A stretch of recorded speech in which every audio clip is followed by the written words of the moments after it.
Well, hello again. How long will my hip replacement last? This is perhaps the most commonly asked question by my patients. It's not surprising. If you've had a hip replacement, the last thing you want is to have it done again when you're older and probably not in the best of health. In this video, we'll have a look at some recent developments that give us all something to feel good about. We could all do with some good news, given everything that's happening in the world at the moment. So let's have a look. A recent study published in the Lancet has shown that the outlook for long-term survival of hip replacements may be far better than we could have imagined even a few years ago. When I was training in hip surgery back in the dark ages, we used to tell people that their new hip should last 15 years before it wore out and would need to be done again. That's why surgeons would advise their patients, especially younger ones, not to have surgery until they are old and desperate. Those surgeons were doing the best they could for their patients, and they really believed that they were doing the right thing, but it seems incredible nowadays. So what's changed since then? Well, a team of researchers in Bristol analysed data from almost 2 million hip replacements recorded in national joint registries from around the world. They focused on modern hip replacements rather than older implants from previous generations. What they found was quite remarkable. At 20 years, over 93% of modern hip replacements were still functioning without needing revision or redo surgery. They used the data to predict what the survival of the hips might be at 30 years. They estimated that around 92% would still be working. It seems incredible to think that 9 out of 10 modern hip replacements will still be functioning 3 decades after surgery. That is an extraordinary result. If you're 60 years old when you have your hip replacement, there's a really good chance that it could still be working well when you're 90. Does this mean that we now effectively have everlasting hip replacements? Well, probably not. The study looked at the averages of a large population of patients with hip replacements. Some hips, of course, will fail early due to things like dislocations or infections. Some might last much longer. Not all patients will do well because of things that increase the risk of complications, like being overweight or having complex anatomical problems.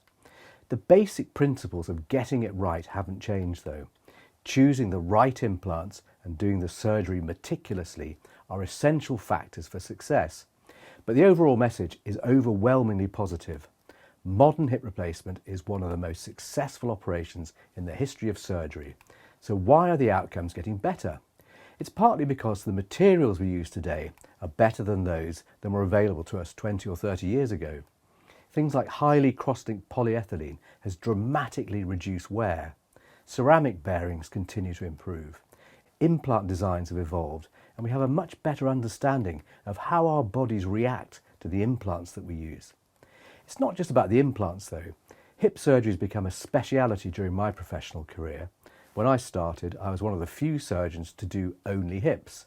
The more you do, the better you get generally. Just as importantly, we now have national joint registries that allow us to look at outcomes on a massive scale. These registries have transformed hip surgery. They tell us which implants and which surgeons are performing well. They identify problems early and they allow surgeons to make evidence-based better decisions with their patients. So how does this work in real life? Well, I use a handful of different types of hip replacements, choosing the one I think will be the best for a particular patient. For most people, I use a hip called the Polarstem, which is made of titanium and is one of the best performing implants in our National Joint Registry. It's not the only good hip implant though. Many other hip replacements show excellent results. But it does show how modern registry data allows surgeons to select implants with increasing confidence. Whether we're talking about bone cement, polyethylene, ceramic bearings or implant design, careful evaluation and long-term surveillance matters. In other words, success doesn't just happen by accident. It comes from continuously measuring outcomes and learning from the data. And that brings us to another interesting development. You might have heard of the new ReCerf ceramic-on-ceramic hip resurfacing system. This has just been given an ODEP 5A star rating based on independent reviews of its early clinical results. ODEP is the Orthopaedic Devices Evaluation Panel. Now 5 years is very different from 30 years. We don't yet know whether ceramic resurfacings will achieve the same sort of longevity shown by modern hip replacements in the Lancet study. But it's really encouraging to see new technologies being subjected to exactly the same rigorous scrutiny. That's how progress happens. Ideas are tested, results are measured, and only the successful innovations survive. It's a far cry from what used to happen 30 years ago. So what should we take away from all of this? The evidence increasingly suggests that modern hip replacements are lasting longer than ever before. Not because of one miracle implant, not because of one brilliant surgeon, but because thousands of surgeons, engineers, researchers and patients have contributed data over decades to improve outcomes for everyone.